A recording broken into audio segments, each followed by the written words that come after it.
한 곳에서 100년 동안 걱정 없이 장사할 수 있다. 참 얼마나 좋겠습니까? 이 방송 보시는 많은 사장님들, 소상공인 사장님들 보실 텐데요. 그분들 입장에서 좀 질문을 드리도록 하겠습니다. 전문가 연결하기 전에 제 개인적인 얘기 하나만 해드릴까요? 제가 사는 동네에요. 만두 가게가 하나 있습니다. 아주 작은 만두 가게예요. 뭐 한 몇 평 안 됩니다. 근데 그 집이요. 요즘에 방송에 한번 나가면서 제가 만두를 다음 달 거를 예약하고 왔습니다. 이 작은 만두 가게에서 예약을 해요. 그런데 문제는 이 가게가 앞으로 1년 뒤에도 이렇게 장사가 잘 될까 하는 문제입니다. 만두가 맛이 없어서 그냥 손님이 나간다면 그거는 큰 문제가 안 되겠죠. 그건 주인 잘못입니다. 그런데 보통 이런 경우에는요. 집값이 오른다. 그러니까 임대료가 오릅니다. 이거를 감당하기 힘들어지는 거예요. 그리고 여기저기서 어려운 일들이 발생을 하는 겁니다. 그런 만두가게 사장님이 제대로 장사를 할 수 있을까? 이 문제를 짚어보도록 하겠습니다. 최희한 평론가 연결돼 있습니다. 안녕하십니까? 예, 안녕하십니까. 최의원입니다. 예. 자, 일단 만두 맛있어요?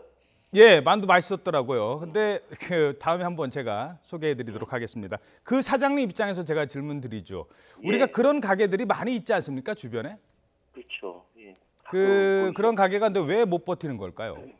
이게 이제 방금 리포트에서 보셨듯이 일본에는 100년 가는 가게가 22,000개고 우리나라는 90개밖에 안 된다라고 얘기하는 게 일본 사람들 손맛이 좋고 우리나라는 손맛이 안 좋고 그게 아니에요. 예. 방금 말씀하셨다시피 일단 장사가 잘 되면은 임대료가 먼저 올라요. 지금까지 참 대단한 것이 우리 소상공인들 장사 잘 하시는 분들은 대부분 건물주가 착해요. 건물주의 선의에 의해서 살아가는 상황입니다. 예. 소상공인을 보호할 수 있는 제도가 미비하다라는 것이죠. 예. 이 백년가게 이야기 나오니까 제일 먼저 생각나는 것이 얼마 전에 서촌에 궁중족발 사례가 있습니다. 예. 임차 상인이 임대인, 그러니까 건물주가 너무너무 미워서 결국 망치를 휘둘러서 구속된 사건이거든요. 아. 바로 이 젠트리피케이션인데요. 예. 낙후됐던 구도심 번성에서 중산층 이상의 사람들이 막 몰리면 결국은 임대료가 오르고 원래 거기서 장사하셨던 분들이 몰려나는 현상.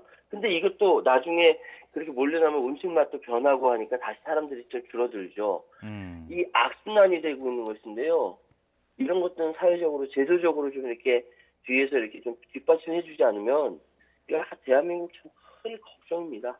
예. 자, 그러면 그것부터 한번 알아볼까요? 예. 일본에서는 그렇게 많은 물론 그 뭐 장인 정신을 갖고 몇 대가 내려오고 그것만 연구하고 그런 측면도 있겠지만 일본에서는 저렇게 많은 백년 가게가 있는데 우리는 90여 개밖에 없는 이유 그 차이를 좀 분석하겠습니다. 일본에 저렇게 많게 된 이유는 어디서 찾을 수 있을까요? 그러니까 뒤에서 제가 말씀드리겠습니다만 일본에도 이미 우리가 지금 백년 가게를 도입하려고 하는 예. 이러한 세입자의 장사할 수 있는 권리를 보장하는 사회적 제도가 있습니다. 그러니까 정당한 계약 해지 사유와 관련된 법원이 판례를 내려줘요. 일정한 퇴거료를 보상해라.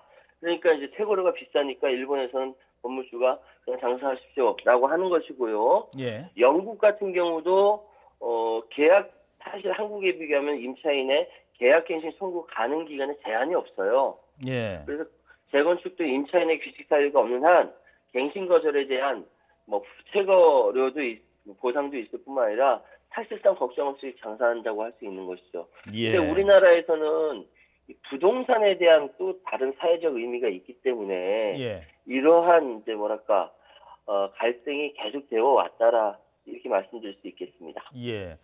정부가 그 발표한 내용의 골자를 보면 30년 이상 된 오랜 음식점을 발굴하겠다라는 거거든요. 예. 그러면 30년을 버텨왔어요. 뭐 한 가지 장사에서 30년 이상 장사한다는 게 맛이 없어서는 도저히 안 되잖아요. 그렇습니다. 맛은 인정을 받았다는 겁니다. 근데 이게 그 이상 못 가는 이유, 우리나라에서는 왜 그러는 겁니까?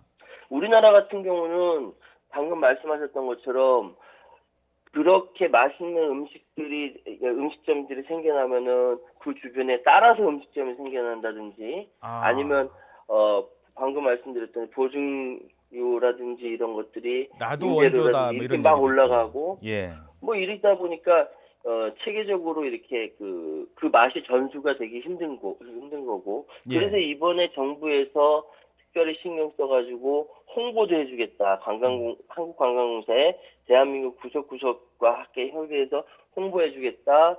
뭐 소상공인 정책자금 금리도 0.2%포인트 인하해주겠다.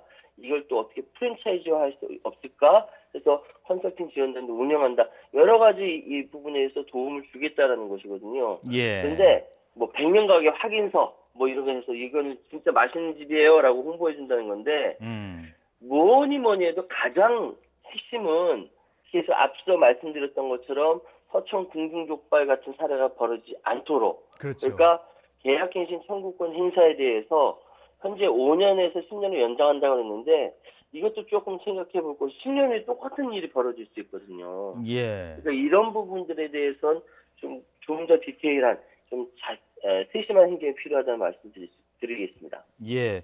그런데 이제 계약을 10년을 보장해 주겠다라고 하면 예. 또 이것도 나름 부작용이 좀 있을 것 같거든요. 어떻게 보십니까? 그렇죠.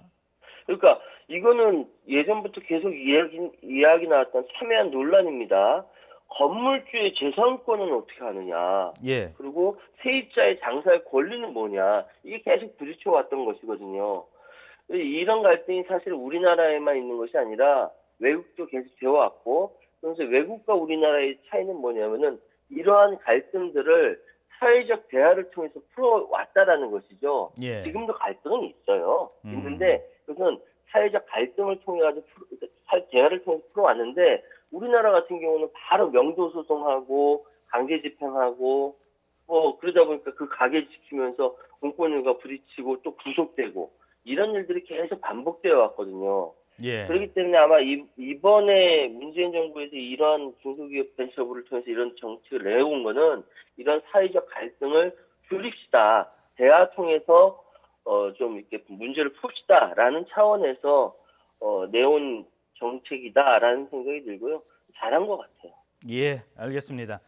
그 30년이라고 하는데 예. 지금 뭐 창업하시는 분들 입장에서는 야, 이거 30년을 좀 긴 거 아니야? 이런 생각도 하시는 분들도 좀 있을 것 같아요. 하지만 이 30년을 버텨온 집은 그 나름대로의 또 그 어떤 그 지켜온 내력들이 있지 않겠습니까? 30년을 버틸 수 있는 집은 어떤 집들인가요? 그 얘기만 제가 좀 어렸을 해주시죠. 때 잘 갔던 그 떡볶이 집에 네.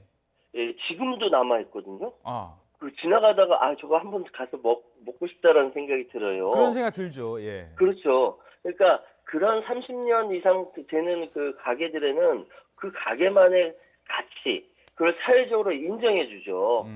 우리 이 떡볶이 집은 진짜 나 어렸을 때 다녔던데 그렇게 사회적으로 인정해 주면서 그렇게 같이 인정할 수 있는 배경이 있는데 예.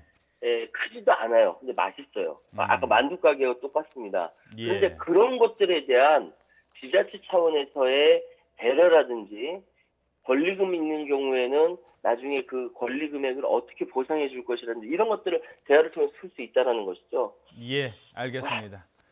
자, 어느 장사를 시작하든 한 가지 열심히 하면은 그걸 보상받고 또 대대손손 이어갈 수 있는 그런 기업 문화 풍토 이런 것들이 좀 필요할 것 같습니다. 최혜한 평론가였습니다. 고맙습니다. 예, 감사합니다.